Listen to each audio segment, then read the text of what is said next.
Shopback Withdraw. How to withdraw your earnings in Shopback.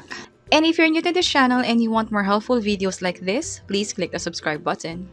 So, from previous video, pinakita natin na paano mag-earn dito sa Shopback kung saan pag nag-shop ka online, makakakuha ka ng mga incentives katulad nito. Yung sa akin, ito yung mga nakuha ko. Yung iba nito pinakita ko na sa last video and inaabot siya ng mga ilang days. Hindi siya ganun kabilis katulad dito sa Shopee. April 4 ako bumili and na-credit lang sa akin to 2 days ago.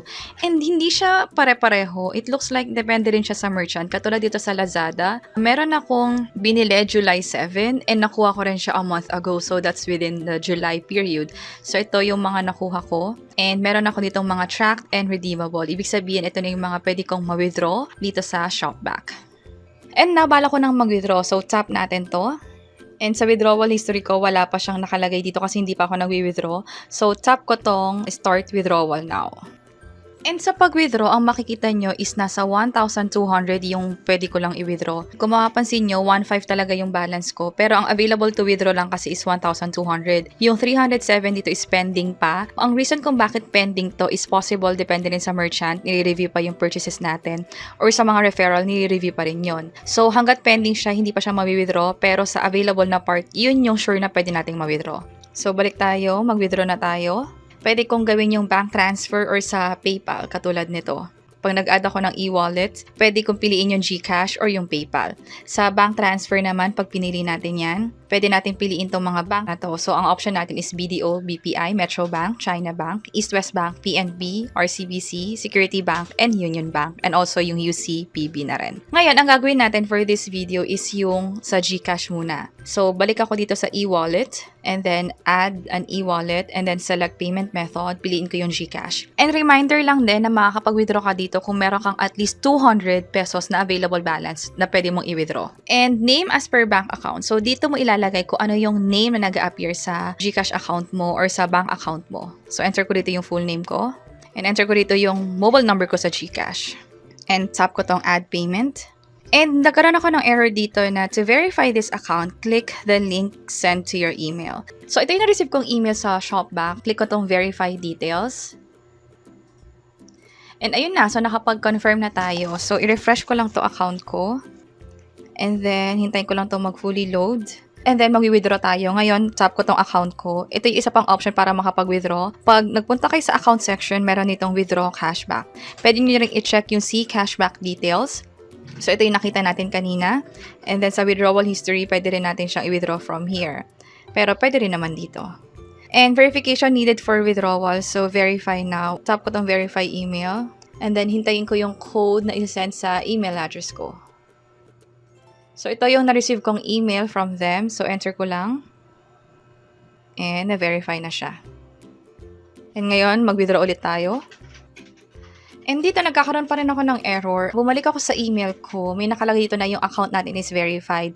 And also, yung isa natin na-receive na verification, yung una, is for cash out details, which is ito yon. Pero yung na-receive natin code, yun naman yung sa account verification.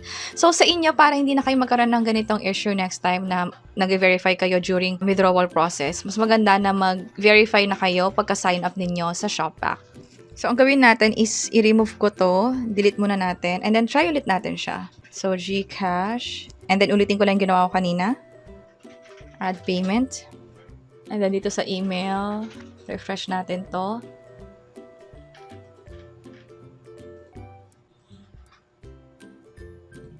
And then, try kong mag-login dito.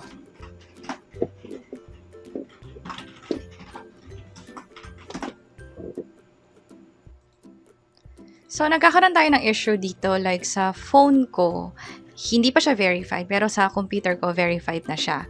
So, ang gawin natin is mag-log out tayo and then mag-log in ulit dito sa app. So, log out tayo dito and then log in. And then, enter ko lang yung email address and password ko. So, balik tayo sa account ulit. And then, withdraw ulit tayo.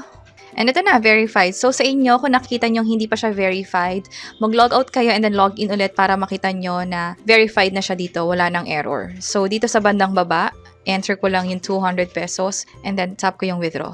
And then enter ko lang dito yung code na ma-receive ko sa phone for 74931. So, hindi ko na i-open yung message kasi nakita ko na yung code. And then tap next. And please wait while your request is being processed. So, view withdrawal history tayo.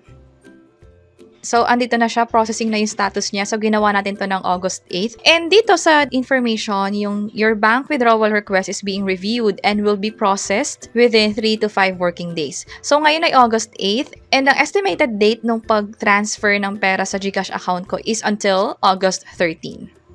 So, sa GCash account ko, nung una 466 pesos siya, pero after nga ma-process and umabot ng ganitong number of days, na-transfer na nga yung withdraw ko from Shopback to GCash. And that's it. Kung may naisip kayong questions or topics na tingin nyo pwede namin i-share online, please let us know by providing a comment below. And sana nakatulong tong video na to. Kung oo, pakiclick ang like button. And ito pa yung playlist sa tingin namin pwede pa makatulong sa inyo. And this Mediatechlibrary. See you sa next video. Bye-bye!